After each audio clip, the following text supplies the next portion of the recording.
老師、各位同學、各位家長，大家下午好嚟嘅，應該我哋2點3點鐘啦。OK， 咁好歡迎大家出席第8屆亞洲中學生羽毛球錦標賽，我哋中國香港學界代表團嘅授旗典禮。今日我哋好榮幸有幾位嘅嘉賓嚟我哋當中。首先為大家介紹一下，今日我哋主禮嘅係中國香港學界體育聯會對外體育委員會主席吳俊雄校長。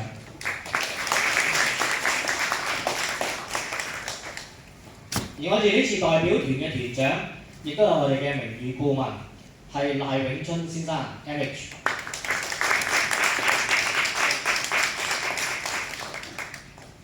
喺咁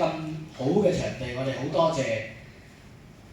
香港浸會大學附屬學校黃錦輝中小學借出呢個場地，我哋亦都好多謝總校長陳偉佳博士 MH 嚟到我哋當中支持我哋。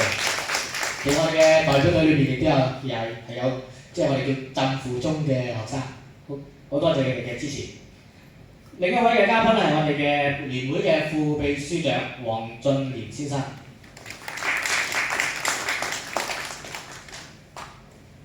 第8屆亞洲中學生羽毛球錦標賽咧，將會喺2024年8月25號，其實好快嘅2個禮拜，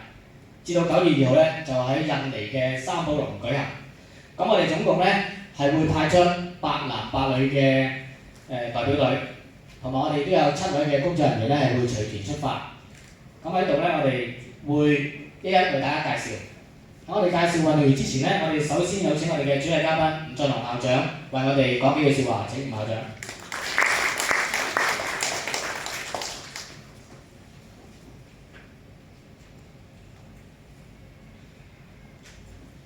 代表隊團長賴永春先生 MH，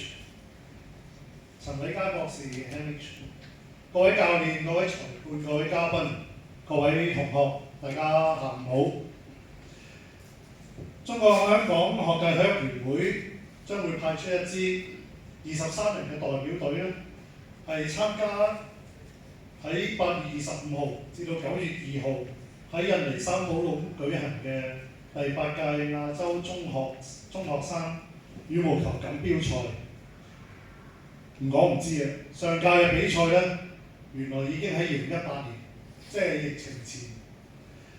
喺印度舉行嘅。而當時參賽隊伍咧，都包括咗中國啦，我哋中國香港啦、馬來西亞、泰國、新加坡同埋主辦國印度，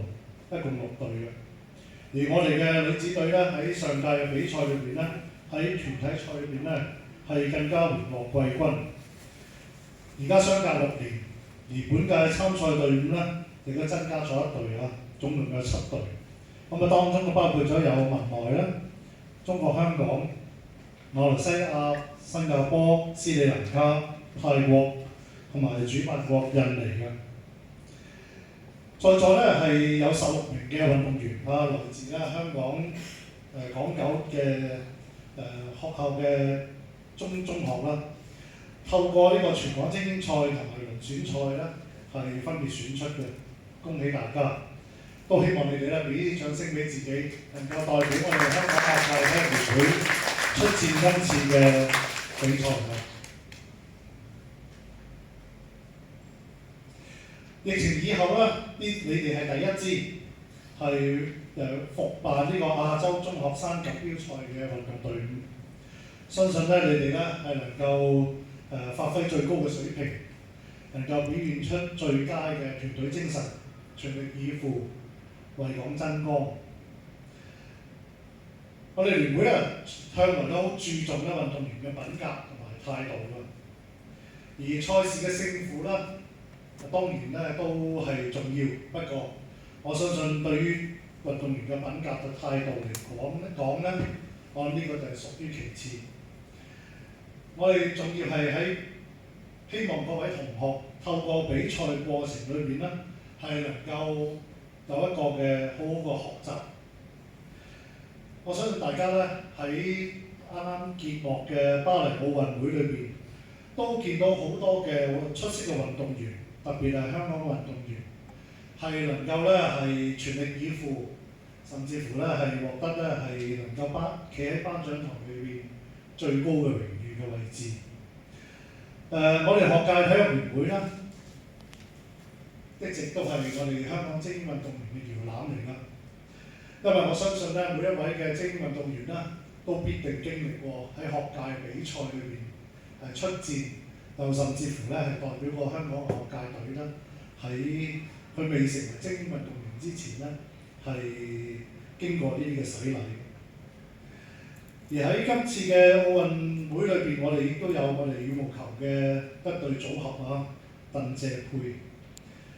打入咗咧喺混雙嘅八強賽事裏邊。喺比賽雖然佢哋未能夠進一步咧係能夠為我哋香港咧增添獎牌，但係我哋咧都見到呢兩位運動員咧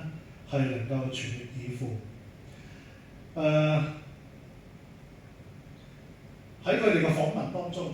我相信你都見到佢哋即係好真情、好動人嘅分享。我相信亦都能夠深深咁打動咗咧係各位同學嘅。